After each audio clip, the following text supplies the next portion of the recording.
जय हिंद दोस्तों, Nikhil stock academy में एक बार फिर से आपका स्वागत है। दोस्तों आज हम केमिकल सेक्टर से रिलेटेड एक बिजनेस मॉडल के बारे में डिस्कस करेंगे।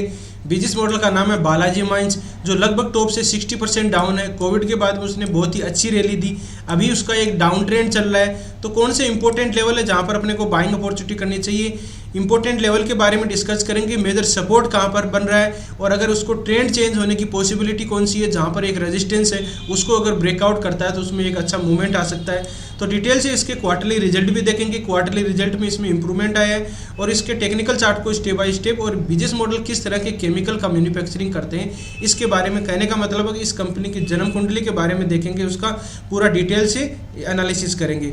और दोस्तों दूसरी एक बाटा इंडिया 35% डाउन है, मेजर सपोर्ट के पास में। लक्स इंडस्ट्रीज जो 75% डाउन है, इसमें और कितनी नीचे जा सकता है। प्रिंस पार्क में जो गिरावट आ रही है, यहाँ पर मेजर सपोर्ट कौन से।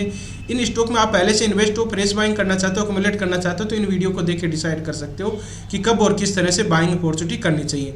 अब चलते हैं दोस्तों टेक्निकल चार्ट पे। ये बालाजी माइंस का वीकली टाइम फ्रेम का चार्ट है। आप देख सकते हो कि इसमें एक पहले देखो दोस्तों इस तरह से होता है, कभी भी ऐसा नहीं तो स्टॉक ऊपर ऊपर ही जाएगा। एक उसका अप ट्रेंड होगा, फिर डाउन ट्रेंड होगा, कभी साइडवेज आएगा, इस तरह से है। तो अपने को क्या करना है, अप ट्रेंड को पहचानना है, डाउन ट्रेंड को अपने को साइडवेज करना है और फिर बाद में अप ट्रेंड में वापस आना है। देखो एक ये डाउन ट्रेंड था, डाउन ट्रेंड के बाद में वापस अप ट्रेंड आया। अभी प्रेजेंट टाइम की बात करें तो ये डाउन ट्रेंड वापस आ गया। तो हो सकता है कि ये कब इसको ऊपर की तरफ आएगा, अप ट्रेंड में कहाँ पर आएगा उसको हम समझने की कोशिश करते हैं। तो तीन तरह के ट्रेंड होते हैं, अप ट्रेंड, डाउन ट्रेंड और साइडवेज। तो अप ट्रेंड को किस तरह से आइडेंटिफाई करते हैं, देखिए सीधी सी बात है, इस तरह से अप ट्रेंड जाता है। जिस तरह से हम छत पे जाते हैं, एग्जांपल हम हर वीडियो में डिस्कस करते हैं कि छत वाला सिस्टम होता है, उसको आप देसी भाषा में आराम से समझ सकते हैं। इसमें एक टॉप ले लेते हैं, एक बॉटम ले लेते हैं। ऊपर वाला टॉप क्या होता है, हायर टॉप होता है, ये हायर टॉप होता है, हायर टॉप होता है। बॉटम लिया तो ऊपर वाला higher bottom, higher bottom, higher bottom. इस तरह से कहने का मतलब है कि अप ट्रेंड में अपने को higher top, higher bottom pattern मिलते हैं। एक दूसरा सिंपल तरीका भी होता है कि किसी भी स्टॉक को अपन 2-3 साल के लिए इन्वेस्ट करना हो तो अगर वो एक कंसोलिडेट फेज के बाद में ब्रेकआउट होता है तो अगर वो 45 डिग्री के एंगल के हिसाब से, इस हिसाब से जाता है, धीरे धीरे जाता है, तो आप उसमें अंदाज़ा लगा सकते हो कि इसमें एक अच्छा मूवमेंट, एक रैली 1-2 साल के लिए बनी रह सकती है। क्योंकि दोस्तों हमने जैसे फिजिक्स में पढ़ा था, फिजिक्स में हम पढ़ते हैं कि जैसे कोई भी वस्तु को दूर तक फेंकना होता है तो वो धीरे धीरे धीरे धीरे धीरे धीरे इस तरह से जाता है, मतलब 45 डिग्री के एंगल के हिसाब से जाते हैं। और दूसरा एग्जाम्पल अपन जैसे रनिंग के हिसाब से देखते हैं तो किसी को अगर 100 मीटर का स्प्रिंट मारना हो तो वो तेज़ दौड़ेगा, और उसको जिसको लंबी मैराथन करनी हो, किस हाफ मैराथन करनी हो 21 किलोमीटर की, वो अपने रिदम से, चाल से चलेगा। तो यहाँ पर भी ये इस तरह से ही आप मान सकते हो, ये जो नेचर से जुड़े हुए एग्जाम्पल है उसी तरह से शेयर मार्केट में ही काम करते हैं। तो आप देखिए अप ट्रेंड, अब ये अप ट्रेंड था, एक डाउन ट्रेंड आया। डाउन ट्रेंड में देखो क्या होता है, lower top lower bottom pattern बनते हैं। इसमें ये टॉप ले लेते हैं, एक बॉटम ले लेते हैं, तो नीचे लोअर ही बनते हैं। कभी भी ये अपने वाले जो टॉप होता है उसको ब्रेक नहीं करना चाहिए, अगर ब्रेक करना नहीं चाहिए अपने हिसाब से, अगर कर देता है तो उसका वो ट्रेंड मतलब कि फेल हो जाता है उस सब। तो ये अपने को इस तरह से कई स्टॉकों में बहुत अच्छा काम करता है, कईयों में होता है, मतलब 80-90% में ये काम करता है दोस्तों। फिर देखिए यहाँ पर इस तरह से डाउन ट्रेंड होता है, तो डाउन ट्रेंड में जो ये पैटर्न होते हैं ना, इनको ब्रेक करेगा तब इसका अच्छा मूवमेंट आने की पॉसिबिलिटी बनती है। अब इसमें देख लेते हैं अपन बालाजी माइंस का। देखो एक डाउन ट्रेंड है, डाउन ट्रेंड में आप देखोगे कि इस तरह से ये कर रखा है, तो एक बार भी इसने अपने हायर जो मतलब लोअर टॉप पैटर्न को ब्रेकआउट नहीं किया। देखिए ये रेजिस्टेंस था, एक ये रेजिस्टेंस था और फिर बाद में ये रेजिस्टेंस हो। अब ब्रेकआउट का नियम 2 नियम है, हमने डिस्कस भी किए थे। अब देखो पहले यहाँ आके रुका था, ये सपोर्ट था, ठीक है, तो सपोर्ट है मेजर, ये रेजिस्टेंस का काम करेगा। अपने को रेजिस्टेंस पे ज़्यादा क्या करना होता है, रेजिस्टेंस को जब तक 3-4 बार टेस्ट नहीं कर लेता है तब तक पॉसिबिलिटी है कि ब्रेकआउट नहीं करता है। अब देखो यहाँ पर आते ही हमारे को पता था, मैं आपको एक लाइन ड्रॉ करके बताता हूँ। इसमें ये देखिए ये एक रेजिस्टेंस था, ये जोन टाइप का बना लेते हैं हम, जोन बना लेते हैं। तो जोन से क्या कि आपको थोड़ा सी एग्जैक्ट कोई सपोर्ट रेजिस्टेंस नहीं होता, जोन बन जाता है तो अपने को पता चल जाता है। देखो यहाँ सपोर्ट लिया, यहाँ सपोर्ट लिया, वो नीचे की तरफ ब्रेक डाउन किया तो एग्जैक्ट यहीं पर रेजिस्टेंस ले लिया इसने।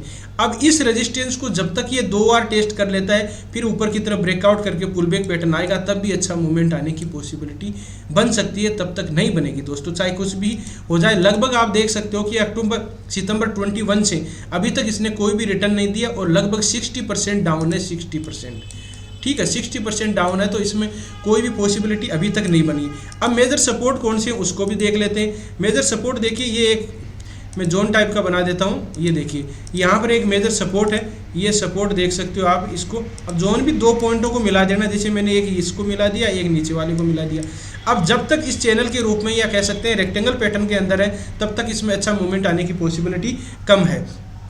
इससे पहले आप देखिए एक ट्रेड लाइन भी ड्रॉ करेंगे। इससे थोड़ा सी पहले अपने इसका बिजनेस मॉडल और फंडामेंटल के बारे में भी डिस्कस कर लेते हैं। देखिए ये बालाजी अमाइंस कंपनी है, प्रोडक्ट अमाइंस का, डेरिवेटिव का, स्पेशल केमिकल और फार्मा का जो स्पेंड आते हैं उनके रिलेटेड केमिकल का मैन्युफैक्चरिंग करते हैं, ठीक है। और दूसरा अपन देखेंगे तो देखिए इसमें जो फार्मा के किस तरह के, फार्मा में एक तो फार्मा से रिलेटेड जो दवाइयाँ आती है उसमें मैन्युफैक्चरिंग जो केमिकल यूज में की जाते हैं वो एक पेस्टिसाइड होता है जो कीटनाशक बोलते हैं अपन। जैसे एग्रीकल्चर इंडस्ट्रीज में अपने कीड़े मकोड़े होते हैं, जैसे मतलब कि कोई भी मतलब कि कह सकते हैं कि फसल के अंदर जो कि हो जाते हैं दूसरे चीज़ें उग जाती है, घास फूस होता है, तो इस तरह के उनको ख़त्म करने के लिए भी पेस्टिसाइड यूज में किए जाते हैं। कीड़े मकोड़े ख़त्म करने के लिए जैसे कुछ और लग जाता है, उगेड़ जैसे मारवाड़ी में बोलते हैं हमारे उगेड़ा बल लगे, ऐसी चीज़ें होती है। तो ये इसको ख़त्म करने के लिए ये फार्मा की यूज में की जाती है, पेस्टिसाइड कीटनाशक दवाइयाँ होती है, तो उनमें भी इनका केमिकल यूज में की जाती है।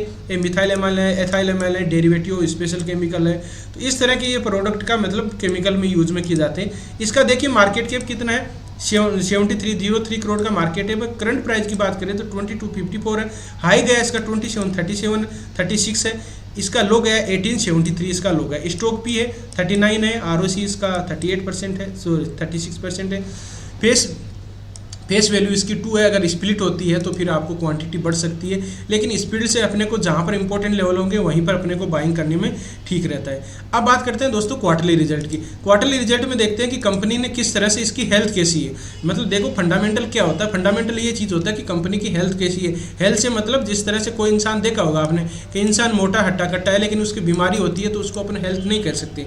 योगा कर रहा है नहीं है, कपालभाति, अनुलोम विलोम ऐसी चीज़ें, रनिंग कर रहा है नहीं कर रहा है, वो अपनी कंपनी से हेल्थ से पता चलता है। तो इसके मतलब क्वार्टरली रिजल्ट किस तरह से आ रहे हैं, उसकी रिपोर्ट कैसी आ रही है, तो उसमें अपन देखिए सेल देखेंगे, एक्सपेंडिचर देखेंगे, नेट प्रॉफिट। इसमें जून का, सितंबर का और दिसंबर का। सेल देखेंगे तो 464 है, फिर बाद में 381 है और बाद में 386 है। तो इसका देखिए सेल पहले वाले जो जून था उससे तो कम है, लेकिन आप देख सकते हो कि सितंबर वाले से थोड़ा बहुत ही बढ़ा है, कोई ज़्यादा नहीं है, 2 करोड़ का बढ़ा है। जो हम वैल्यू डिस्कस कर रहे हैं सारी वैल्यू करोड़ में है। अब एक्सपेंडिचर की बात करें 366 है, फिर बाद में 327 है और 309 है। ये तो देखो इसमें अच्छी चीज़ ये है कि इसने देखो डिक्लाइन कर लिया अपने एक्सपेंडिचर में, बहुत ही अच्छा डिक्लाइन किया है, मतलब एक्सपेंडिचर कंट्रोल किया है और इसका इस तरह से बढ़ा 2 करोड़। अब देखो नेट प्रॉफिट देख लेते हैं डायरेक्टली। नेट प्रॉफिट की बात की जाए तो अदर इनकम का सोर्स भी होता है, अदर इनकम का सोर्स में तो 2 करोड़ ठीक है। नेट प्रॉफिट में देखिए पहले 68 था, बाद में 38 हो गया, 58 है, तो पहले वाले से धीरे धीरे बढ़ के आ रहा है। अगर अब क्वार्टरली रिजल्ट जो मार्च का आएगा वो अगर ठीक आ जाता है तो उसमें देखेंगे कि क्या किस तरह से इसका क्वार्टरली रिजल्ट आ रहा है। बैलेंस शीट की बात करें तो बैलेंस शीट में इक्विटी कैपिटल 6 करोड़ का है, रिजर्व इसके पास में 1602 है और बोरोइंग की बात करें तो 44 करोड़ का बोरोइंग है। कर्जा कोई ज़्यादा है नहीं कंपनी इस तरह से। अब बात कर लेते हैं शेयर होल्डिंग पैटर्न। प्रमोटर के पास में देखिए होल्डिंग अच्छी है, 53 है, फिर बाद एफआईज की होल्डिंग 4% है, डीआईज की होल्डिंग, ये एक नेगेटिव पॉइंट कह सकते हो आप। पब्लिक के अपने जैसे लोगों के पास में 40% के लगभग है, ये भी बहुत ज़्यादा होल्डिंग हो चुकी है और नंबर ऑफ शेयर होल्डर 1,41,000 के लगभग लोगों ने इसमें इन्वेस्ट कर रखा है। अब वापस चलते हैं अपन चार्ट पे। देखिए एफआईज और डीआईज की होल्डिंग फंडामेंटल में देखें तो क्वार्टरली रिजल्ट धीरे धीरे बढ़ने की कोशिश में है और इसके होल्डिंग की बात की जाए तो इसमें प्रमोटर की होल्डिंग ठीक है, एफआईज और डीआईज की होल्डिंग थोड़ी सी कम है, ये थोड़ा सी इस तरह से कह सकते हो। अब लेकिन अब इम्पोर्टेंट लेवल है इस अगर इसको इसको ब्रेकआउट कर देता है, पहली बार नहीं करेगा, एक बार टेस्ट किया यहाँ पर, ये दूसरा पहले यहीं से आ गया था और इसको देखेंगे 1 सेकंड में, इसको थोड़ा सी नीचे की ओर मिला दूँ, ये देखिए ठीक है, तो ये जोन टाइप का बन गया। अब इसको जब तक ये ब्रेक करेगा यहाँ पर आके रेजिस्टेंस, जैसे सेलिंग बाइंग टीआरसीपी और सेलिंग टीआरसीपी क्या होता है दोस्तों, हम डिस्कस करते हैं। आप जो जैसे फ्राइडे सैटरडे संडे को मैं लाइव आता हूँ, जैसे फ्राइडे सैटरडे को हम स्टॉक के बारे में डिस्कस करते हैं और संडे को केवल टेक्निकल चार्ट एनालिसिस को किस तरह से अप्रोच दीजिए, चार्ट को किस तरह से रीड किया जाता है, बाइंग टीआरसीपी पैटर्न किस तरह से बनते हैं, उनके बारे में डिस्कस करते हैं। तो जो भी साथी नए हैं वो जुड़ सकते हैं। अब देखिए यहाँ पर आके सेलिंग टीआरसीपी एक कैंडलस्टिक पैटर्न बना है, वीकली टाइम फ्रेम में भी बना है और वीकली टाइम फ्रेम में कौन सा, वीकली टाइम फ्रेम में थोड़ा सी प्रॉपर नहीं बना है, तो मैं मंथली टाइम फ्रेम में देख लेता हूँ। मंथली टाइम फ्रेम में कौन सा बना है, मंथली टाइम फ्रेम में भी ये बड़ी कैंडल बन गई है। तो मैं एक बार डेली टाइम फ्रेम में देखता हूँ, क्योंकि एक टाइम फ्रेम में अपने को नहीं मिलता है तो क्या कर सकते हैं। यहाँ देख पाओगे कि डबल टॉप पैटर्न टाइप का या बियर्सिंग इनगल्पिंग पैटर्न बना है। देखो ये रहा बियर्सिंग इनगल्पिंग पैटर्न, ये और shooting star candle stick pattern भी बना है। और एक से ये पैटर्न होते हैं जो मतलब एक सेकंड में लाइन चार्ट में ये देखो ट्रिपल टॉप टाइप का पैटर्न बना है, प्रॉपर नहीं बना है इस चीज़ का। देखिए रेजिस्टेंस पर अपने को ध्यान रखना है कि कभी भी जब तक रेजिस्टेंस को 2-3 बार टेस्ट नहीं कर लेता और 2-3 बार टेस्ट करता है तब जाके उसमें पॉसिबिलिटी है कि उसको ब्रेक करने आया है। अब यहाँ पर इस लेवल को जब तक ब्रेक नहीं करेगा तब ये जोन है ना, इस जोन के अंदर कुछ नहीं कर सकते अपन। केवल जो स्विंग ट्रेडिंग करना चाहते हैं उनके लिए इस सपोर्ट के पास में आके कोई बाइंग टीआरसीपी बन जाता है तो हैमर कैंडलस्टिक बुलिश इनगल्पिंग बुलिश सरामी जो भी पैटर्न हम डिस्कस करते हैं बाइंग टीआरसीपी के वो बन जाते हैं। तो आप इसमें यहाँ पर मतलब बाइंग की जा सकती है केवल स्विंग ट्रेडिंग। अब देखते हैं, देखिए दोस्तों बाद में एक ट्रेड लाइन भी ड्रॉ करता हूँ मैं, इसको थोड़ा सी डिलीट कर देता हूँ। और अब मैं ट्रेड लाइन जो एक तो ये चीज़ हो रही है, एक चीज़ चलो इसको एक बार मैं छोड़ देता हूँ और मैं बाद में ट्रेड लाइन ड्रॉ कर देता हूँ। एक ट्रेड लाइन ड्रॉ करने से अपने को पता चलेगा कि कौन सी ट्रेड लाइन का रेस्पेक्ट कर रहा है। देखिए दोस्तों किस तरह से एकदम ट्रेंगल टाइप का पैटर्न बन रहा था यहाँ पर। ये देखिए इस ट्रेड लाइन को यहाँ रेजिस्टेंस मिला, एग्जैक्ट यहाँ रेजिस्टेंस मिला, एग्जैक्ट यहाँ रेजिस्टेंस मिला। ये पहले सपोर्ट था तो वो रेजिस्टेंस का काम करेगा। अब यहाँ पर आपको क्या पता चलेगा, जब इसको ट्रेड लाइन को जो ट्रेड लाइन आ रही है ना इसको ब्रेक करेगा तब आपको अलर्ट हो जाना है कि हो सकता है इसको भी ब्रेक करे। एक बार टेस्ट करके ये वापस यहाँ से भी आ सकता है। तो अपने को जब तक इंपॉर्टेंट लेवल कौन से, इंपॉर्टेंट लेवल है 20 मतलब 28 के लगभग मान सकते हो, 27 है, 27 को ऊपर की तरफ सस्टेन करने लग जाए प्राइस तब इसमें बाइंग अपॉर्चुनिटी अच्छी रैली आने की पॉसिबिलिटी बन सकती है। अब बात करते हैं फिबोनाची रिट्रेसमेंट क्या होता है, किस तरह से काम करती है उसका देख लेते हैं।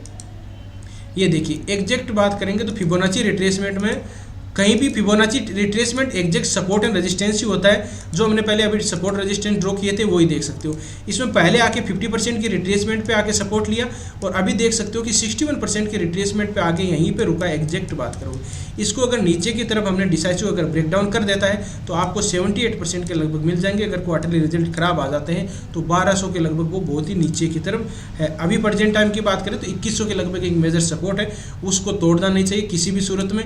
अगर वहाँ पर अगर कोई buying TRCP monthly time frame में बननी चाहिए, क्योंकि वीकली टाइम फ्रेम थोड़ा सी यहाँ पर क्योंकि वीकली टाइम फ्रेम में बार बार बन रही है तो मंथली टाइम फ्रेम पर अगर कोई बन जाती है तो वहाँ पर अपने को बाइंग कर सकते हैं। फिर इसका रेजिस्टेंस आप देख सकते हो कि एक ये लेवल जरूर रहेगा जो ट्रेंड चेंज होगा, फिर एक ये रेजिस्टेंस रहेगा जो 4000 का है, फिर ये रेजिस्टेंस रहेगा। ये इसके रेजिस्टेंस है, इसको ऊपर जाने पर आप देख सकते हो इसमें कौन से आगे पैटर्न बनते रहेंगे उसके बारे में डिस्कस करेंगे। दोस्तों आपको वीडियो अच्छा लगा, कंटेंट अच्छा लगा तो वीडियो को लाइक कर सकते हो, दोस्तों के साथ शेयर कर सकते हो। जिन मेहमानों ने अभी चैनल को सब्सक्राइब नहीं किया वो चैनल को सब्सक्राइब कर सकते हैं।